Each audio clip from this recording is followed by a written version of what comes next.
Complex forms are constructed out of simple forms.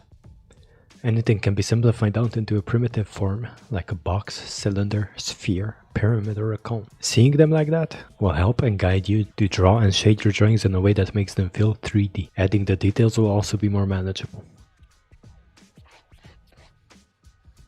These forms are fairly easy to draw, and if you practice them enough you will develop a sense of space when you're drawing, which will allow you to draw three-dimensionally more intuitively and more effortlessly. The simplest and easiest form to draw out of these is the box. The box is also one of the most useful ones because we can use it to create the other forms as well, or to establish the angle at which we're looking at something. First we place out the horizon line, then we find a spot where we want to draw the box, and draw lines from that spot to the vanishing point. Then we raise verticals, depending on the size of the box we want to draw. We place them further to the right or left, and then draw lines from the ends of those verticals to the vanishing points. Then we outline the box so we can see it better, and there you have it, we have a box. Draw some above the horizon line. Also try to draw some boxes freehand as well, to test your understanding if you're starting to grasp how a box will look in space. And if it looks off or you don't understand how it should look, then do more of these, which are constructed and properly using vanishing points. If you don't know what perspective is, or you would like to refresh your knowledge about its elements, check out my previous perspective basics video. It will be the first link in the description. Let's look at the pyramid next. Starting out by making a box in perspective like previously. Then we connect the opposing corners of the bottom rectangle, and then we also do that for the top rectangle. Technically you only have to do it for the top side to find the middle. I just make it on the bottom as well out of habit, because when I draw it freehand, I use the middle point of the base rectangle to raise the vertical line, establishing the height. You can also do this on any side of the box to make a pyramid. Let's look at cylinders. These are more tricky to get perfectly accurate, but unless you're a very technical drawer where everything has to be perfectly accurate and in scale, if that's the case, then use 3D, man. It's much quicker and accurate. But for more artistic purposes, getting it to not look off is good enough. Let me show you the technique in flat first, which we can use in perspective view as well. So for a perfect circle, we need a perfect square. Let's draw the square.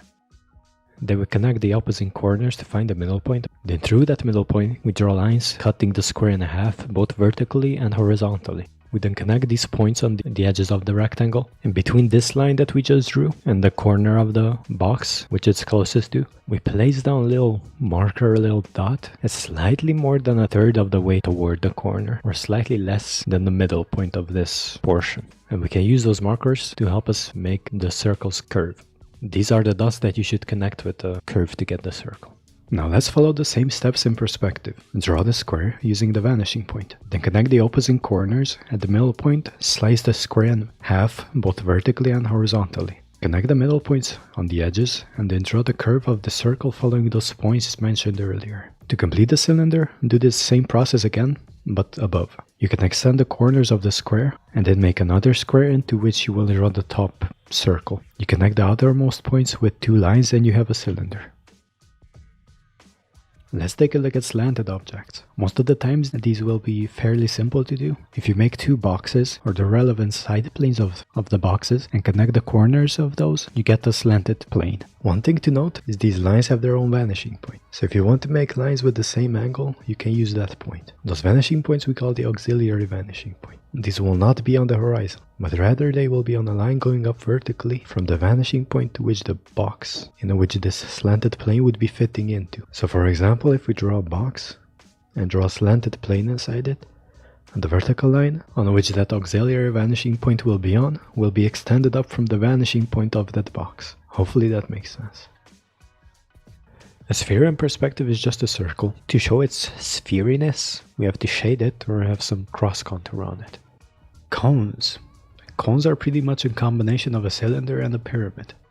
We start with the base circle inside the square. Then from the middle point we draw a vertical to get the height and the tip of the cone. Then we connect the top of the line to the sides of the ellipse.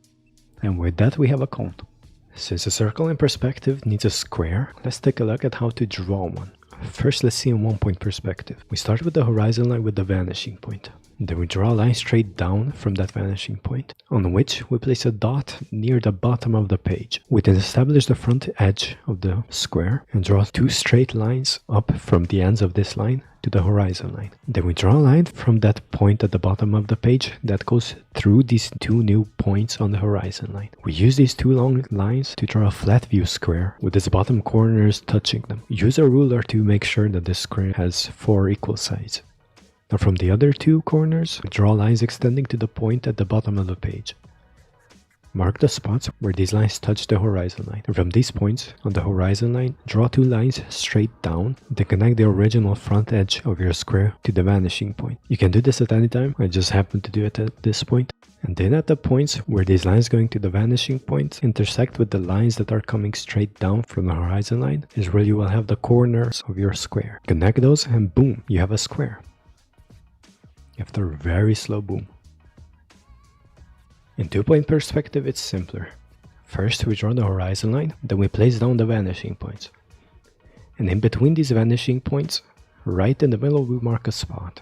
Then we draw 2 lines going to the vanishing points. This will be our square. We connect this corner, made from these 2 lines, to the spot in the middle of the horizon line. After that, we choose how big the square will be and draw that to the vanishing point. And where this line intersects with the line coming from the middle point is where the back corner of our square will be. So just draw a line connecting to the vanishing point from there, and you made the square in 2-point perspective.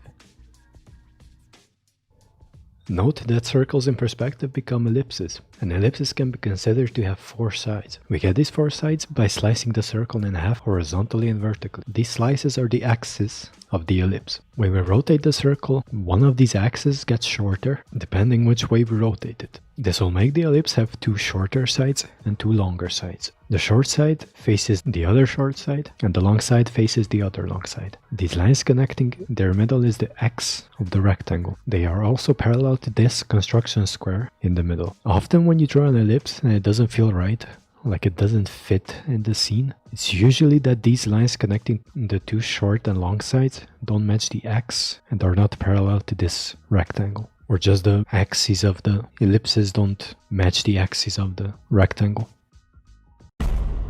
As an assignment, besides drawing some of these basic forms constructed and also freehand, let's have more fun by using these and making a more interesting form. Start out by making a box, then slowly build other forms around it, on top of it, into it, on the side, cutting inside it, modify it as you please, while still keeping proper perspective. Use those vanishing points and have fun with it and share your results. I would really like to see what cool things you come up with. You can tag me on Instagram at fiphee.art or join our Discord server where you can ask questions as well, or even our new Facebook group. All these links will be in the description.